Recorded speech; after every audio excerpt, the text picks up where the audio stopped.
കോതമംഗലം എൻ്റെ നാട് ജനകീയ കൂട്ടായ്മയുടെ ആഭിമുഖ്യത്തിൽ സ്നേഹ കൈനീട്ടം പദ്ധതി ആരംഭിച്ചു. കോതമംഗലം എൻ്റെ നാട് ജനകീയ കൂട്ടായ്മ വീട്ടമ്മമാർക്ക് പെൻഷൻ നൽകുന്നതിനായി നടപ്പാക്കുന്നതാണ് സ്നേഹ കൈനീട്ടം പദ്ധതി. ഇതുപ്രകാരം 101 അമ്മമാർക്ക് പ്രതിമാസം 1000 രൂപ വീതം നൽകും. പദ്ധതിയുടെ ഉദ്ഘാടനം ഡീൻ കുര്യാക്കോസ് MP നിർവഹിച്ചു. ശ്രീ ഷിബു തുക്കുംബ്രവും എൻ്റെ നാട് കൂട്ടായ്മയും ഇവിടെ ഇപ്പോൾ ആവിഷ്കരിച്ച് നടപ്പിലാക്കുന്ന ഈ സാമൂഹിക സുരക്ഷാ പദ്ധതി ഇത് എത്ര ശ്ലാഘിച്ചാലും എത്ര അഭിനന്ദിച്ചാലും മതിവരാത്തതാണ് എന്ന് ഞാൻ വീണ്ടും ഇവിടെ അടിവരയിട്ട് പറയുന്നു. സർക്കാരിൻ്റെ ക്ഷേമ പെൻഷനുകൾ പോലും പലപ്പോഴും മുടങ്ങിപ്പോകുന്നത് നമ്മൾ കാണുന്നുണ്ട്. എന്താണ് ഇതിൻ്റെ കാരണം?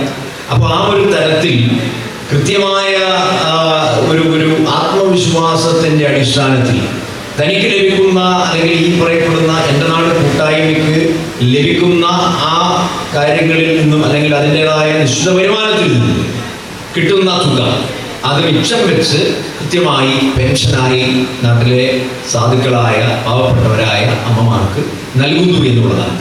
അപ്പോൾ സർക്കാർ പോലും പരാജയപ്പെട്ട് പോയിടത്ത് എൻ്റെ നാട് വിജയിക്കുന്നു എന്നുള്ളതിൻ്റെ തെളിവാണ് ഈ പരിപാടി എന്ന് പറയാൻ ഞാൻ ആഗ്രഹിക്കുന്നു. ചലച്ചിത്ര താരം മിയ ജോർജ് പെൻഷൻ വിതരണം നടത്തി.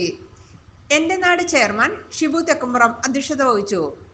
Jessy Saju, professor KM Kuriakose, Prince Varkey, Biji Shibu, CK Sathyan, Joshy Pottakkal, CJ Eldhose, Dami Paul, James Korambel, MK Venu, advocate Shibu Kuriakose, George Ambatt, Ameer Ali, Sathar Vattakudi, MM Abdul Rahman, Nobu Mathew, Sindhu Jijo, Lissy Paul, Babitha Mathai, Valsa George, PA Padusha തുടങ്ങിയവർ പ്രസംഗിച്ചു.